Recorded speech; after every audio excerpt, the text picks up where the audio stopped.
petit par rapport aux besoins. Et c'est un réel plaisir pour moi de participer à ça, parce que je pense que j'étais un athlète, j'ai eu la chance, j'ai jamais été malade. J'ai eu quelques petits incidents, mais qui ne sont rien par rapport à la souffrance de certaines personnes. Donc je pense que... Merci. Merci à tous.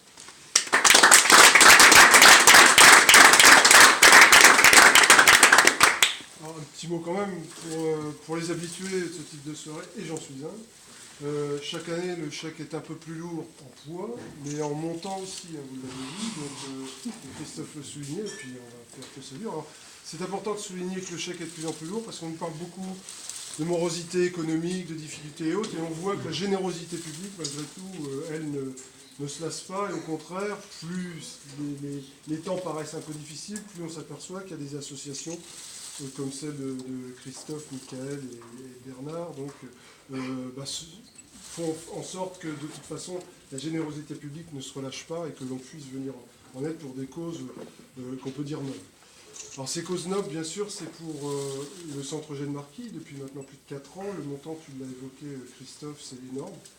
On a passé la barre des 100 000, vous avez passé la barre des 100 000, et c'est un objectif qui est maintenant très loin derrière, même si je sais qu'au début, vous croisiez un peu les doigts, hein, tous les deux, pour dire faut qu'on y arrive, faut qu'on y arrive. Bon là, on n'en parle même plus, tellement ça a été réalisé sans difficulté même. Voilà, alors maintenant, pourquoi pour le Centre Eugène Marquis et à quoi ça va servir, c'est toujours la question. Alors j'ai eu le télégramme hier, vos collègues, ou avant-hier, je ne sais plus, qui m'ont appelé. Alors, je leur ai parlé de ce qu'on avait déjà fait. Donc les premières fois, vous aviez soutenu ce qu'on appelait des molécules qui sont innovantes et qui sont des terrasphères.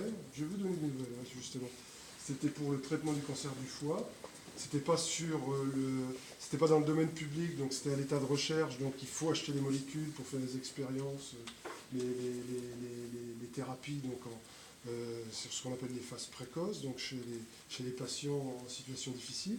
On sait maintenant, alors vous y avez contribué d'une manière ou d'une autre, c'est que le professeur que vous aviez rencontré, le professeur Guérin qui fait ça, vient de faire, alors c'est ce qui classe c'est ce qui classe la recherche, c'est comme ça qu'on qualifie la recherche, mais il a fait des publications donc de renommée internationale, et aujourd'hui, on peut le dire, il est champion du monde, on va prendre un terme sportif, il est leader mondial dans cette thérapie qui est très spécifique. Et on réfléchissait au niveau du Centre Eugène Marquis, donc à l'ouvrir à des populations. On a des populations, alors ce n'est pas les populations bretonnes, c'est plutôt des populations asiatiques qui sont particulièrement touchées par ce qu'on appelle le carcinome hépatocellulaire, donc une forme de cancer du foie, et qui eux seraient aussi, comme on a une renommée mondiale, à ce niveau-là, on va être obligé aussi de répondre à des demandes mondiales. Alors, quelque part, c'est grâce à cela, grâce à vos dons, puisqu'on a pu faire avancer la recherche et faire avancer la thérapie, pas faire reculer le cancer du foie, mais voilà à quoi ça peut servir. Voilà un exemple. Deuxième exemple, là c'était pour donner du concret, parce qu'on sait toujours, et la question c'est à quoi sert cet argent et où il va. Donc voilà un exemple. Deuxième exemple qu'on avait vu cette façon plus concrète, cette fois-ci, c'était l'apport de l'aide aux patients. J'expliquais ça à vos collègues hier au téléphone. C'était des casques réfrigérants. Là non plus, on n'est pas dans le domaine de la recherche, ça ne fait pas reculer le cancer. Par contre, c'est un soutien, un confort énorme pour notamment les patientes, là, puisque c'est pour éviter la chute des cheveux, pour celles qui l'acceptent, celles qui ont envie aussi, et de conserver donc une image et une psychologie positive face à une maladie qui elle-même fait des effets secondaires, provoque des effets secondaires, soit par les traitements, soit la maladie elle-même, et qui sont assez considérables. Donc ça aussi, vous l'avez vu, cette fois-ci, de façon très très concrète. Et puis là, ce que je vous avais promis va se réaliser, mais là, on est plus dans la symbolique. Alors, comment vous l'expliquer? J'ai expliqué tout à l'heure, parce que fallait que je cale un peu mes idées, comme vous me demandez à quoi ça va servir. On va héberger une unité INSERM, alors normalement à compter du 1er janvier, mais ça va être à compter du 1er février, parce qu'il y a un petit peu de retard de travaux, mais ça c'est rien du tout. Alors l'unité INSERM, c'est quoi? C'est rapporté au monde du cyclisme, je ne sais pas, mais rapporté au monde automobile, c'est une Ferrari, quoi. Donc alors la voiture, c'est rien, il faut les pilotes. Et donc on va nous fournir la voiture, et les pilotes ils vont venir, ils viennent le 1er janvier, eux c'est 2 chercheurs, alors là des chercheurs qui ne font que ça, et eux-mêmes de renommée internationale, l'un est de Bordeaux, l'autre de Rennes, je vais vous donner les noms, vous les rencontrez, j'ai failli faire venir Patrick Legendre, un des chercheurs ce soir, pour qu'on puisse voir un de près, parce que moi j'ai pas la recherche, j'ai quelques progrès à faire. Et bon, il rentre d'Irlande là ce soir pour une thèse, parce que lui, il travaille aussi au niveau international. Donc, voilà, il ne peut pas venir, mais vous allez de toute façon, au moins tous les deux, le rencontrer très très prochainement. Alors, dans cette unité INSERM, qu'est-ce qu'on va faire, qu'est-ce qu'on y fait? Donc, je vais essayer d'être simple, mais on va faire de la biologie moléculaire. La biologie moléculaire, c'est pour vous expliquer, essayer d'expliquer simple aussi, c'est que le cancer est sournois, le cancer est redoutable, et les cellules cancéreuses sont intelligentes. Ça n'aide pas à faire reculer la recherche, c'est-à-dire à refaire reculer le cancer, pardon. C'est que lorsque, si la cellule elle est cancéreuse, il n'y a qu'à la détruire, à la faire mourir, et puis c'est bon, quoi. Alors, comme la cellule, comme toute autre cellule, elle se nourrit, eh bien, elle va se nourrir d'oxygène, par exemple, mais si on lui coupe l'oxygène, ça s'appelle l'hypoxie, elle va se nourrir d'autre chose. Alors, et si on lui coupe autre chose, par exemple les hormones, par l'hormonothérapie, eh bien, elle va se trouver autre chose, et donc, quelque part, la cellule cancéreuse est intelligente, par le biais de la molécule. Donc, on va mettre en place, et là, ce sont deux spécialistes de la biologie moléculaire, qui, eux, vont réfléchir d'abord au mécanisme de mort cellulaire, ce qu'on appelle l'apoptose, je peux en dire plus, comment fonctionne la non-mort, ce qu'on appelle le stress, donc dans la cellule cancéreuse. Une fois qu'ils auront compris ça, on passera à la deuxième phase, et c'est là tout l'enjeu et toute la complexité de la recherche, c'est-à-dire trouver les molécules qui vont détruire les molécules cancéreuses qui ne meurent pas. Voilà, je ne sais pas si je suis clair, mais enfin c'est un petit peu ça.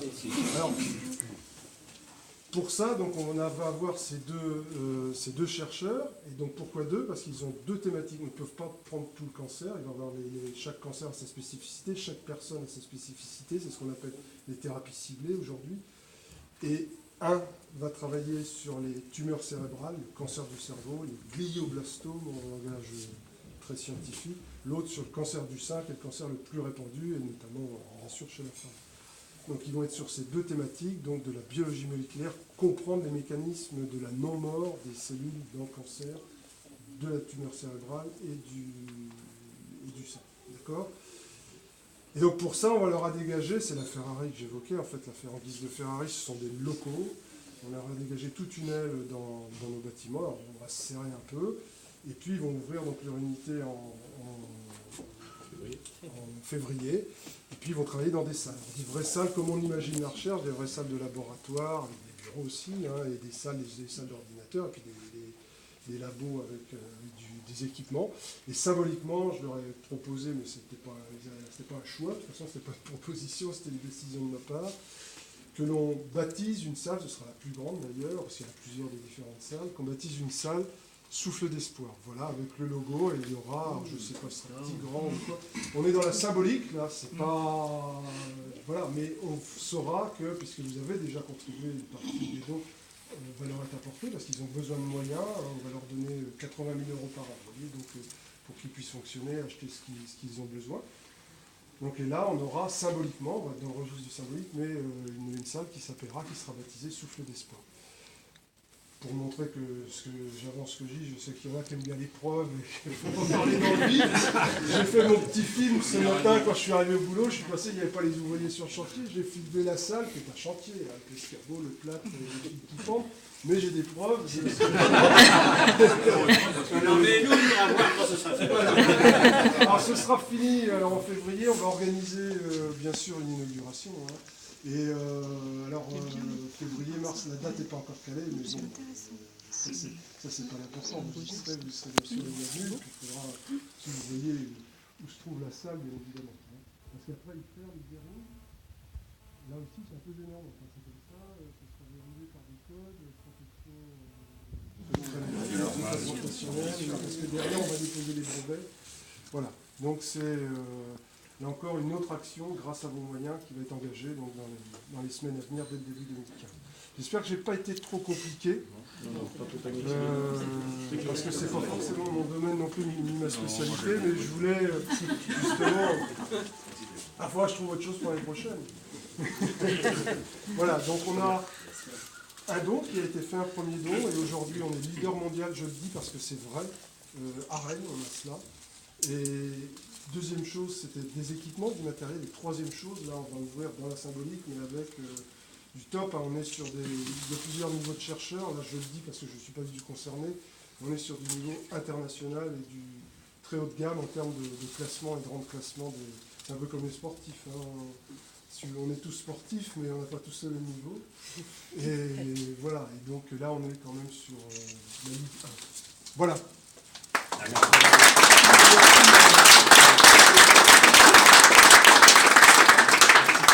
On voudrait d'oublier M. Pipelin qui dans ses remerciements a dû citer une dizaine de fois Eugène Marquis. Donc vous avez bien compris le sens de votre action. D'autant plus que j'ai eu ma mère qui est morte d'un cancer et mon père aussi. Voilà, donc ça a du sens, vraiment beaucoup de sens. Et je crois que c'était... Enfin, franchement, c'est très, très, très particulier de voir ces maillots arriver sur le site. Par contre, j'aurais une question qu'il va absolument falloir me répondre. Il y a une combinaison de contre-la-montre, maillot jaune de Bernard Hinault de 1986. J'ai regardé, j'ai cherché, je peux me tromper, mais il n'y a pas eu de contre-la-montre en maillot jaune en 86. Il y avait Nantes.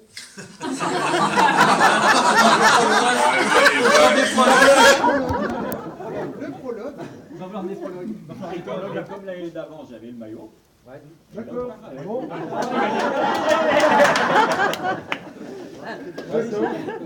J'ai cherché. Mais c'est un compte, hein. Mais c'est très bien. Ça prouve que Pascal est très assidu à notre action. Très pointu.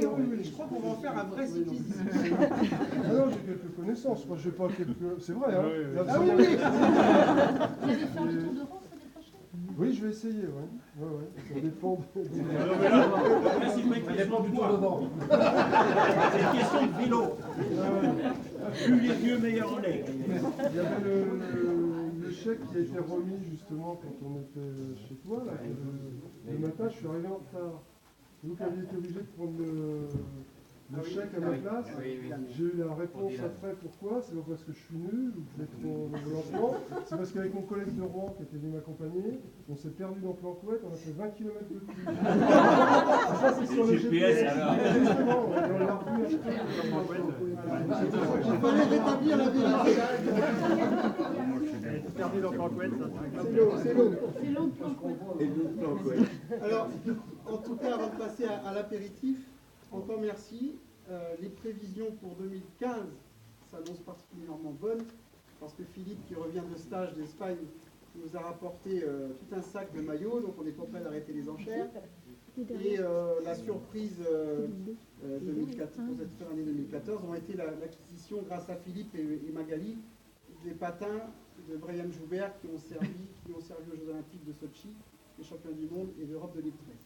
Voilà, donc c'est un modèle unique sur mesure.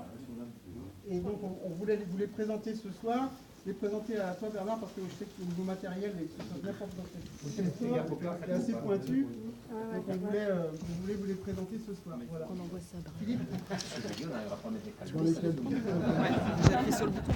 Non, c'est juste pour... Alors Philippe, en quelques mots, va vous expliquer le pourquoi du comment, parce que Brian Joubert, il ne fait pas de vélo. Mais c'est l'association Souffle d'Espoir qui hérite de ce trésor, qui n'est pas en laine mais en cuir, monsieur Philippe. Ouais, donc en fait, je travaille avec le meilleur ami de Brian Joubert qui suit un petit peu l'association, et puis lorsque, en discutant, je lui ai demandé si éventuellement Brian pouvait offrir une pièce pour l'association. Tout de suite il a dit oui. Alors après on ne savait pas trop ce que c'était, il pensait côté qu'une tenue, une paire de patins. Là cette fois-ci c'est la paire de patins pour des JO 2014, donc c'est une très belle pièce. Effectivement c'est du sur-mesure, hein, c'est du cuir italien, d'une lame anglaise, donc c'est ce qu'il y a de mieux en termes de patins artistiques. Voilà. J'espère que ça fera aussi. Alors pour la petite histoire, nous n'allons pas les mettre en vente, tout de suite. On va travailler sur la communication beaucoup sur ce matériel. Ce qu'il faut savoir, c'est qu'on a quand même tâté un petit peu le terrain. Et grâce à la magie d'Internet et des réseaux sociaux, j'ai lancé 2 tweets lundi soir. Et ça a fait le tour du monde en même pas 1 minute 50. Quoi. Donc les Japonais et les Russes sont très friands et c'est un dieu vivant, hein, c'est toi qui m'as dit. En fait c'est quelqu'un, Brian Joubert, en fait en France on ne s'en rend pas compte, mais c'est quelqu'un qui est adulé en Russie et au Japon. Donc les fans japonais et russes vont se les arracher, je pense. Voilà. Japonaise. Comme Mireille. Comme Mireille Mathieu, exactement. Le même pays que Mireille Mathieu. C'est authentifié comment pour ceux qui ont acheté? Alors on va justement...